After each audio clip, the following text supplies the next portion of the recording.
Okay, boys and girls, welcome back. Redmissed in the house once again. How you doing? I hope everyone's doing great. I'm doing great, and we, my friends, are playing some more Magic Legion. Now, I'm going to talk about the dungeons today. Now, I'm going to very quickly go into Server 72, just because I want to show you what I'm talking about.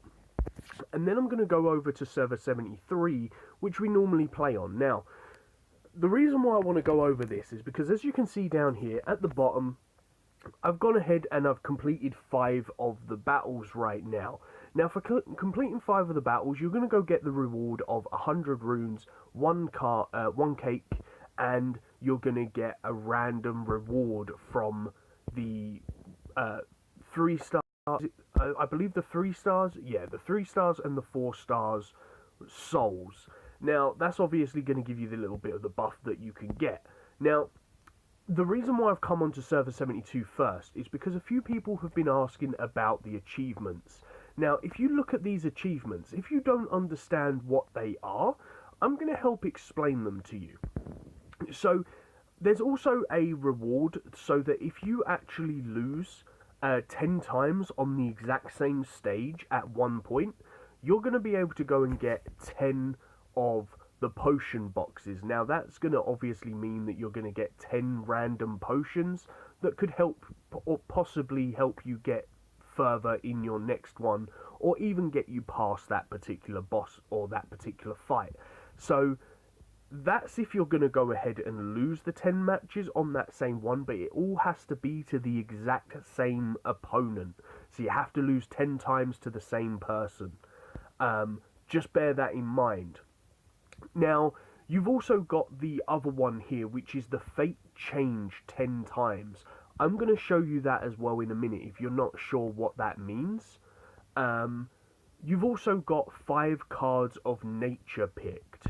1 max benefit card picked. You've got 1 debuff card fate picked. And then you've got pass 15 stages 3 times consecutive days. I can't speak today, guys.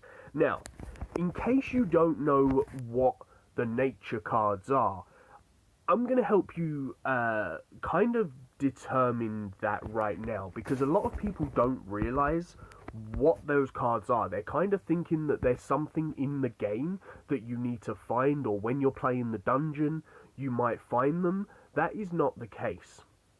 Now, when you pick your fate, that is the card that it is talking about. It's talking about your fate card. So it's not really something that you're going to be able to do in a single day just by grinding out the dungeons. It is a long-term thing. So, basically, when you come into here, from what I've seen so far, as you can see here, straight off the bat, we have the witch right here. And if you look at the very top of it, it has the meaning of this card is eternal. Now, that means that this card is an eternal card. So if I refresh this for 20 diamonds, I'm going to be able to pick my fate again. So most people kind of go picking their thing until they have like 100 reward bonus. But that's not always the case. Like, if you look right here, like, look at this. This is a 0% bonus card. But if you look at the very top, the meaning of this card, nature. So if you've got to pick 5 nature cards, then you're going to have to play the dungeons with a 0 bonus 5 days. That means you're going to pick 5 nature cards. If you don't want to pick the 0 bonus card, then you're not going to get that achievement. So it's kind of your call.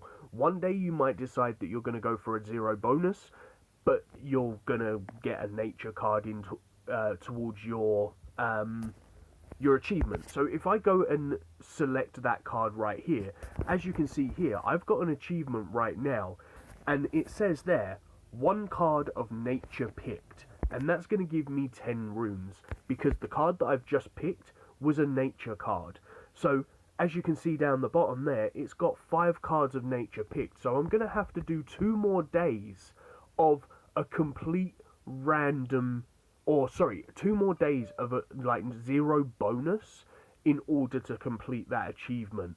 So if you want to complete the achievement, you have to accept the 0 bonus on the souls. That's just as simple as that.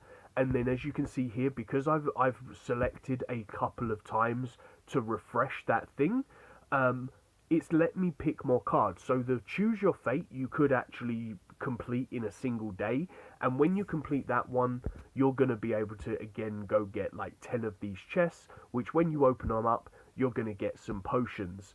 Now, also with these guys, I've had a couple of people ask about how you get potions. Now, this is one of the easier ways to obviously get the potions, by doing this, but you can also get potions when you go into the black market. Now, they're just as rare as like finding the gold chests and stuff, but if you go into the black market and you go into the store, you have the possibility of, when you refresh this, I'm gonna buy that one.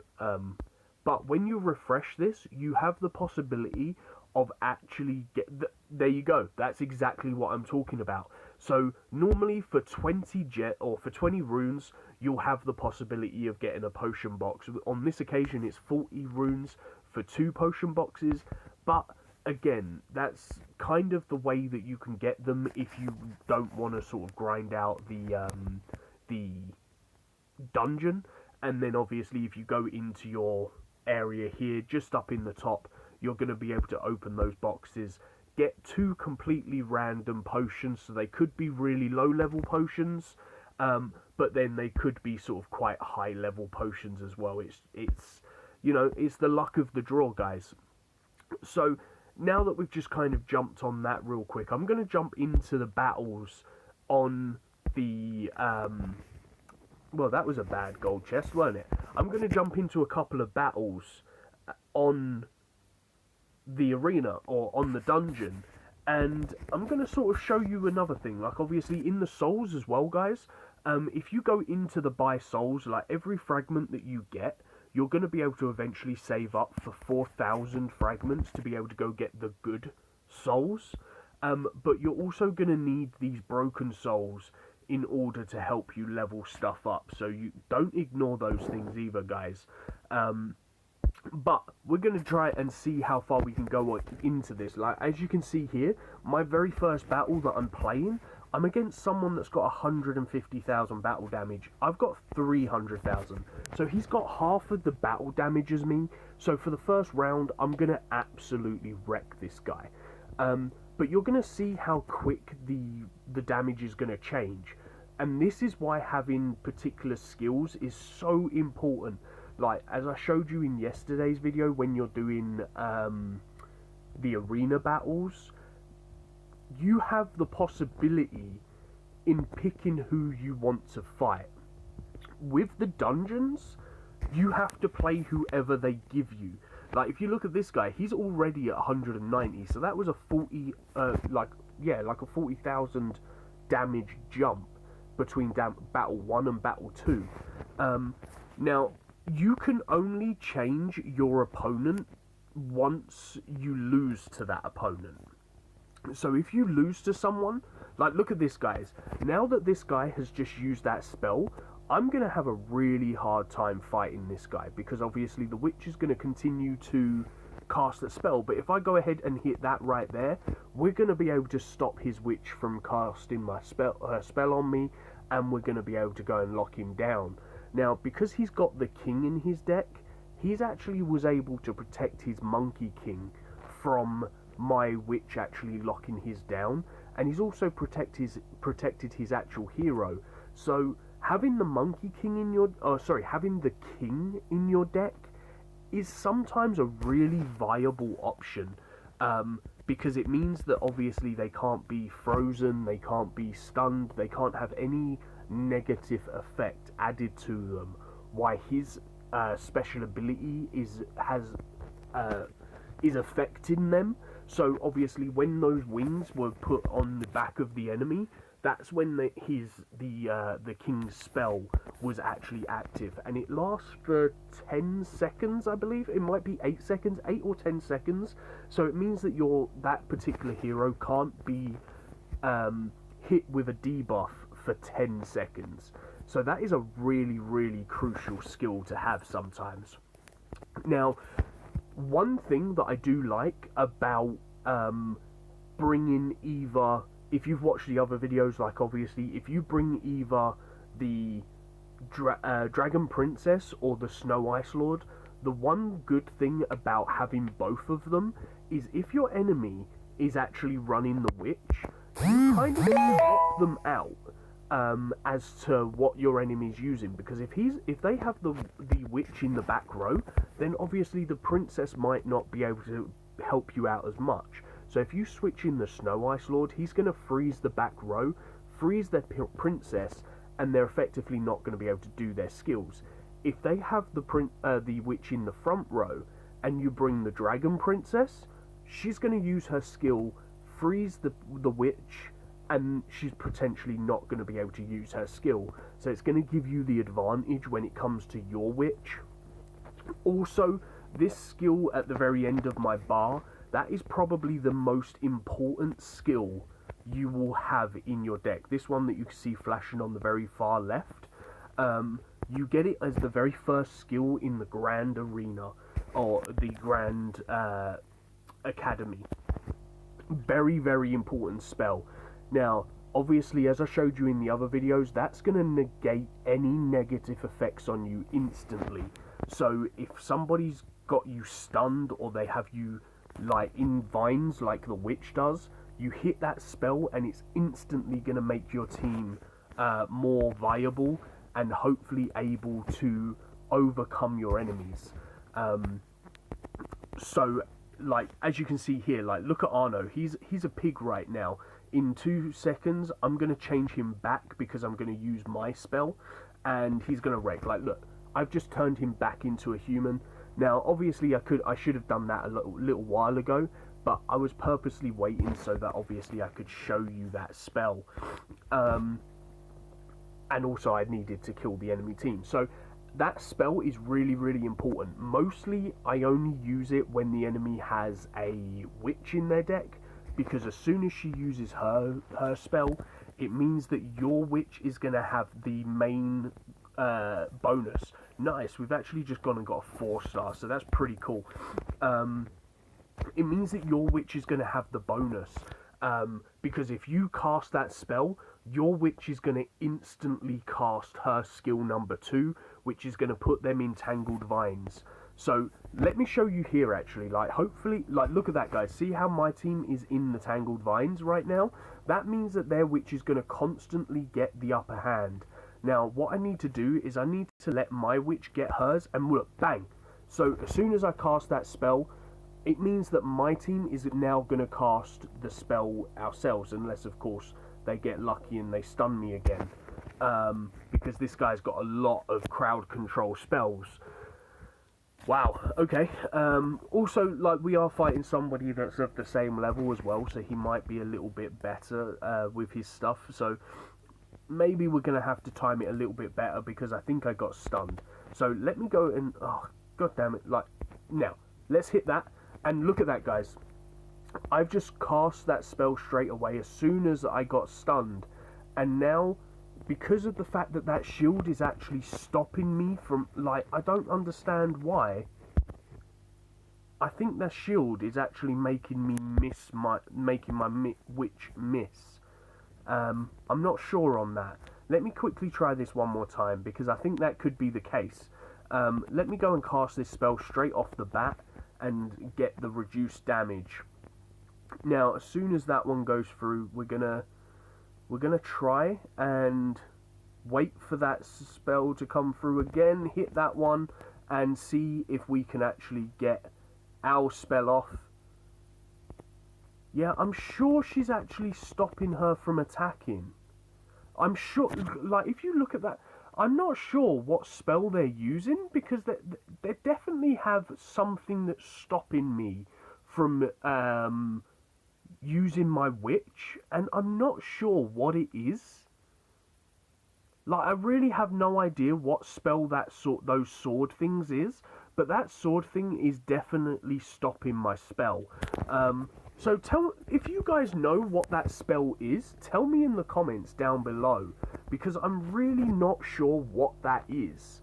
But as you can see here, like now, because I've lost against that guy, I could go into here and I could click this and change that player, which could actually give me an easier player to play against, but I don't know. Like as you can see, he's only a level 60, but he's got high level cards, or high-ish level cards, I guess. But I don't think I can actually look at what spells he's using and what setup he's using anymore. Whereas you used to be able to see what people were actually using. Grand points. Like it used to be that it would actually let you see what people were using in terms of spells.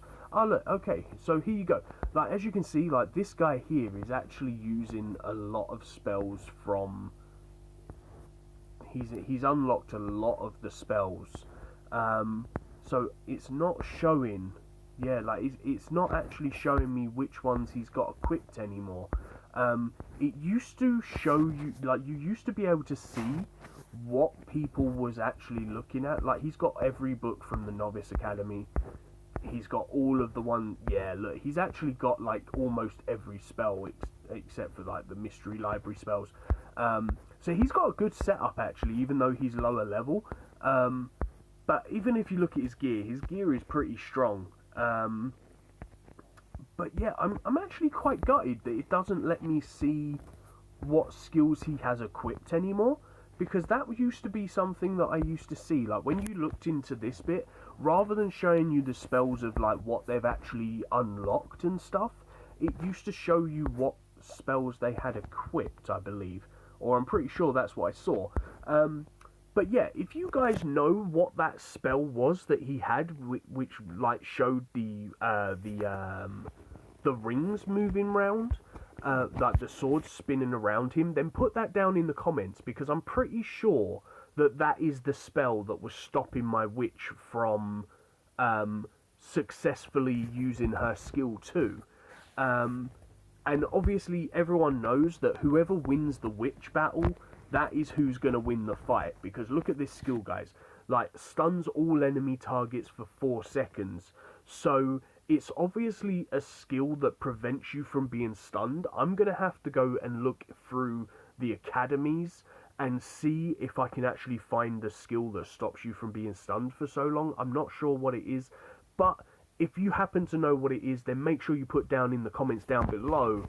I really hope that this video has obviously helped explain a little bit about what the achievements are and what they do. Obviously, you've just kind of got to go through and be, like, for the debuff card, that's just going to be one that you've picked, and stuff like that. It's going to be pure luck as to what you find, and you're just going to have to refresh the fate cards in order to successfully complete these missions. Or these achievements, I should say. So I really hope that's helped explain to anybody that didn't really understand it very well, or if they had trouble actually finding where to get these cards and stuff. So as always, guys, if you've enjoyed this video, please hit that like. If you're new to the channel, please hit that subscribe, and I shall see you in the next one. Peace on the streets.